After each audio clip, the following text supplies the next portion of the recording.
Thanks very much for joining me. We are living in a dangerous and unprecedented moment in American history. And I'm getting a lot of calls from people who are not only upset about what's happening, but are wondering how we best go forward. Well, let me tell you, we've got to be smart, we've got to be organized, and we've got to fight back. This is not a time for wallowing in despair and hiding under the covers. The stakes are just too high. We're not just fighting for ourselves. We're fighting for our kids, for future generations. We're fighting for the future of this planet.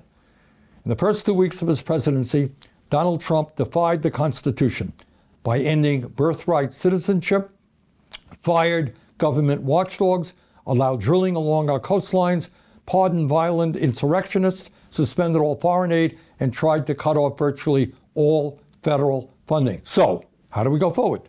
First, to be effective, we've got to understand what, in fact, is happening around us right now. Second, we need a short-term strategy. What do we do tomorrow and the next day and the day after that? Third, we need a long-term strategy. How do we build a movement that gains political power? Here is, in my view, a brief overview as to what is happening under Trump. Most importantly, the move toward oligarchy in our country, government run by the rich and the powerful, is proceeding rapidly. And it's not being done secretly. A little over a week ago, Donald Trump was inaugurated for his second term. Standing right behind him were the three richest men in the world, Elon Musk, Jeff Bezos, and Mark Zuckerberg. Men who have become over $200 billion richer since Trump was elected and who now are worth almost $1 trillion more money than the bottom half of American society, 170 million people. But it's not just oligarchy that we should worry about. This country under Trump is moving rapidly toward authoritarianism. Just a few examples. In violation of the Constitution and federal law, Trump attempted the other day to suspend all federal grants and loans. That means he blocked funding for Medicaid, Head Start, food stamps, homeless veterans, etc., etc. Tens of millions of Americans, some of the most vulnerable people in our country, were impacted by that decision. Fortunately, Americans all across the country stood up in outrage and said, no, no. And with the help of the courts, much, but not all of that freeze in funding was rescinded. You may have noticed that Trump is intimidating the media with lawsuits against ABC, CBS, Meta, and the Des Moines Register.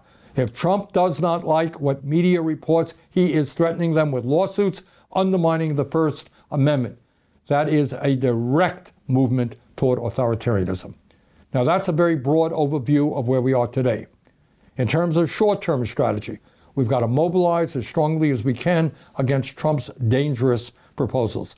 And let me just say this, importantly.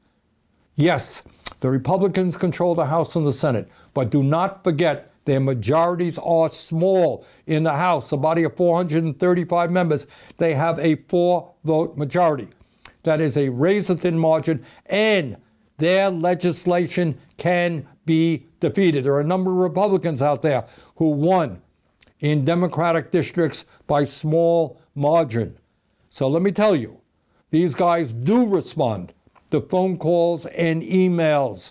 So if there's a piece of legislation you disagree with, get on the phone and call the Capitol switchboard at 202-224-2131. And what is some of that legislation that we should be concerned about? Republicans right now are working on what's called a budget reconciliation bill, the most important element which would be a massive tax break for the wealthy to be paid for by large cuts in Medicaid and other programs that working families and low-income people desperately need. At a time of unprecedented income and wealth inequality, when so many of our people are struggling to put food on the table, we must not savage programs for working families to provide huge tax breaks for billionaires. We must vigorously oppose Trump's efforts at mass deportation.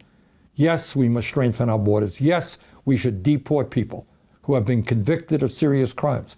But no, We cannot destroy families who have lived and worked in this country peacefully for decades. Not only is Trump's mass deportation program immoral, it will have a severely negative impact on our economy. As all of you know, we are seeing extreme weather disturbances and devastation in our country and all over the world related to climate change. Think about LA, think about North Carolina. We must vigorously oppose this absurd drill, baby, drill doctrine, which will only make an incredibly dangerous climate situation even worse. And those are just a few of the issues that are coming down the pike. But we cannot just play defense. We have got to be on the offense. Please never forget that the agenda that we are fighting for is widely supported by working families all across this country, and we must continue to fight for that agenda. The American people do not want cuts to Medicaid and the privatization of Medicare. They understand that health care is a human right, not a privilege. We must continue the struggle for Medicare for all so that every American has the health care that he or she needs. That's not a radical idea. That's what Americans want. Federal minimum wage of $7.25 an hour is a starvation wage. We must raise that minimum wage to a living wage, at least $17 an hour. If you work 40 hours a week in America, you should not be living in poverty.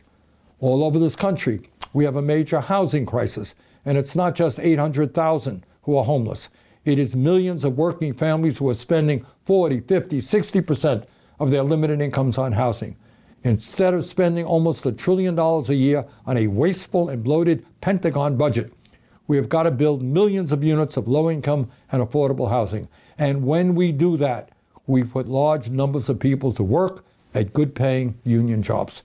I could go on, but let me conclude by saying this. The United States is the wealthiest nation in the history of the world. If we stand together and oppose right-wing efforts to divide us up by our race, by our religion, our sexual orientation, or where we were born, if we stand together, there is nothing that we cannot accomplish. Bottom line, let us go forward and fight for a government and an economy that works for all, not just the few. We simply do not have the luxury of moaning and groaning. We have got to stand up and fight back. We can do it. Let's go forward together. Thank you very much.